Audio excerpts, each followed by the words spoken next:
What you're heading into here is really the foundation of so many things that you'll do in algebra. And it's really all about slope. The rate of change in slope. So simply put, a rate of change is how quickly something happens, like miles per gallon, like the number of miles that you would drive per gallons of gas consumed. And if I said miles per gallon, well, that's the ratio of one thing to another. So the rate of change is a ratio. So in this little blank spot, you'll have to write the ratio. Rate of change is a ratio that describes, on average, how much one quantity changes with respect to a change in another quantity. If x is the independent variable and y is the dependent variable, then, well, I'm going to write this in red just using a real-world problem, meaning don't write this down. But like I said, the miles you could drive per gallon of gas consumed. Or maybe it's like the amount of money that you spend, like so the dollars that you spend for every month, like towards rent or who knows. And now we'll put the actual words here. So it's the rate of change, which we'll write here. Try to sneak that all in one line. Rate of change is equal to the change in y over the change in x. And as you complete problems like this, hopefully it becomes super clear to you that you would never really say the change in x over the change in y. It really makes sense that y is here. Because if I'm dealing with like a money problem, money's always on the y-axis. So it's like, well, how much money do you earn as you move over in the x direction? It's just what makes the best sense. And hopefully by now you know me well enough to see, well, hey, I'd like to suggest a meaning to this, because if you know why it is the way it is, you're going to remember it forever.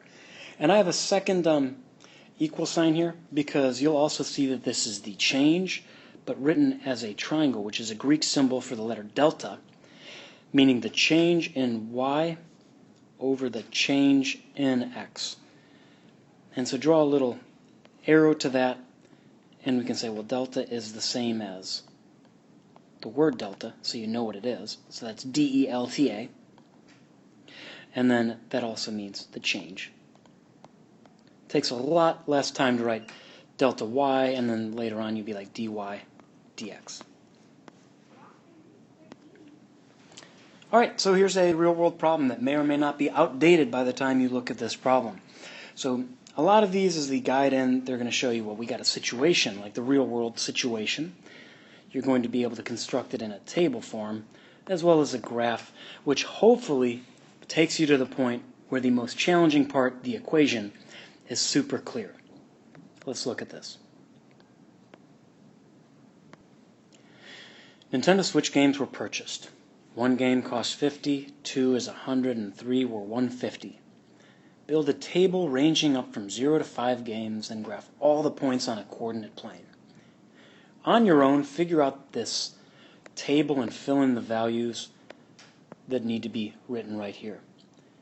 I'm going to show the answers in 4 seconds, so use that pause button. So I have 0, 50, 100, 150, and that just makes sense. If you buy 0 games, you'd spend $0. If they cost $50 a piece, which hopefully you figured out as the numbers didn't change or leap or anything, so 5 games would be $250. I check the beginning and ends of the table just to make sure I'm doing a sanity check on this. I'm going to help you set up your graph as I walk through this, but I'm not going to actually do it for you. When I'm budgeting space, I'm thinking, well, 1, 2, 3, 4, 5, 6, 7, 8, 9, 10. I don't need to go all that high. So instead, I will go every 2, which would give me 1, 2, 3, 4, and then a larger increment for 5. And I think that since we're only going up to 5, we can label these 1, 2, 3, 4, 5. This is the x-axis, the y-axis, and on the x-axis, my input is games. And then my y is going to be cost, which is measured in dollars. Since this is a linear relationship, which we've done work with, we know that we can just plot 2 points. And if I only plot 2 points, I'm definitely going to start with 0, 0. And as I'm budgeting my y-axis, I'm thinking it would be nice to deal with 50, so in red, don't write this yet, 50, 100, 150, 200, 250. It looks like I'm going to get to where I need to be using those increments. So here I am putting tick marks at 50, 100, 150, 200, and then a larger one at 250. So there's 250, and I guess I'll put 100 and 200 there. But I won't bother with the 50 labels. If I use outer boundaries of 0, 0 for my first point, and then 5, 250 for my last point, I do want you to get a ruler out and connect these two lines.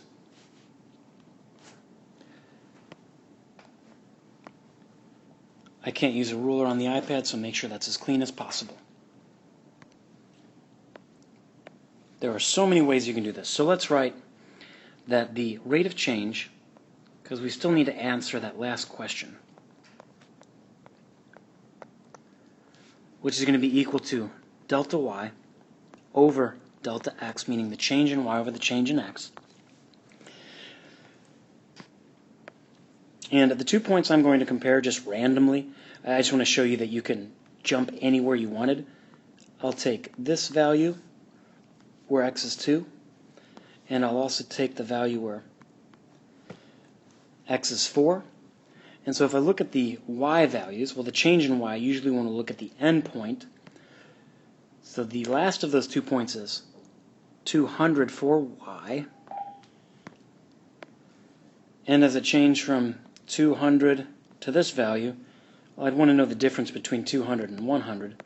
So I'm going to write minus 100. Now that's just the delta y part. That's just what I got for the change in y.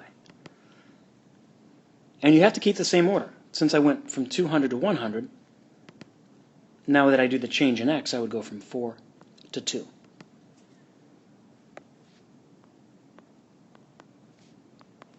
Which means that 200 minus 100 gives you 100 over 2. And then I'm getting a little tight on room. Hopefully yours looks better than mine. I'm going to write equals 50. And since we're told to find and explain it, the explanation would be something like this.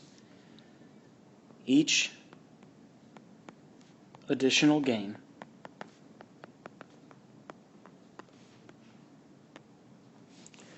adds $50 to the total cost.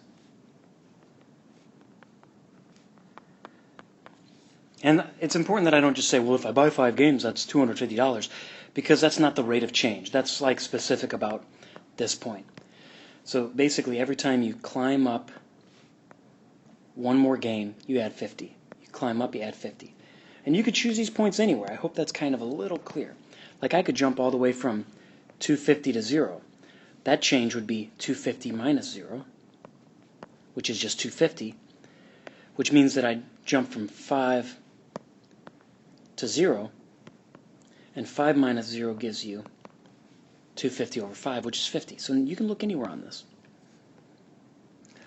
All right, and you know what it says? Graph all the points. I guess go back and sneak those in too. So there it is with all of these 6 total points. All right, I think that you're probably okay to make this an on your own problem. So pause the video. I'm going to put all my work up in 5 seconds. First of all, you could just take the values out that they give you in the table. Floor tiles on the left, 3 gives you 48, 6 gives you 96. You probably noticed that 48 get added every time. And since this isn't like a physics problem or anything, you also know that I could go 0 there, or I could do 48 minus 48 to get 0. There are the other remaining values for the table. Pause this and check your work or fix things if you need to. I chose to graph 100 and 200 as far as my x and y go. I would discourage overthinking it, because like if you end up like trying to get as much space as possible, maybe you'd be doing like 5, 10, 15, and it just might not be as clean to go at certain increments. And it's weird to count up by 3s on a graph. You wouldn't want to do that either. So we won't get every number that's in this graph, that's in this table, onto the graph, but that's fine. I think that line looks pretty good. This should go through 0, 0, so yours will look neater than mine. When you're trying to graph a value like 96, you're like, well, that's pretty darn close to 100. So we're going to be decent enough if we plot it just a little bit shy of that point where these dashed lines would run into each other.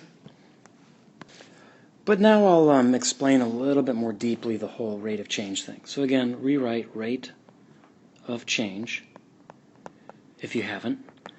Drop an equal sign there. Let's get in the habit of writing delta y over delta x, because every time you rewrite delta y or something with the y in the numerator, the numerator, that discourages that you'll make a mistake.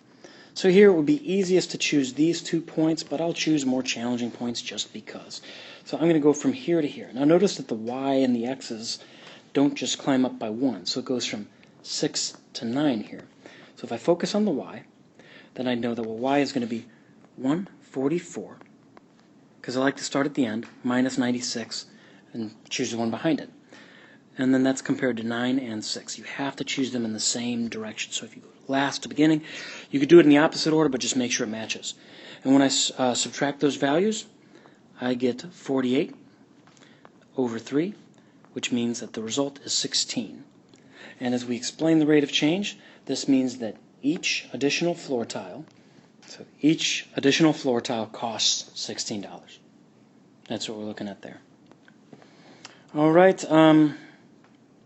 Find the rates of change for 1996 to 1998, 2000 to 2002. So we got people visiting theme parks year to year. And then we have the attendance, but these are measured in millions. So when you see 80, that really means 80 million. Now you'll notice that from here to here, it's linear. And it's linear from there to there. But I would not say the whole behavior is linear. So that's why they give us these ranges. Jump back, replay that if you need to hear it, because I want this to be an on-your-own problem as well. I'll put the answer up in another 10 seconds. No, less than 10. Oh, I think a helpful tip would be treat this as 1996, by the way. This year right here is really 96, which would make this 98 and 2000.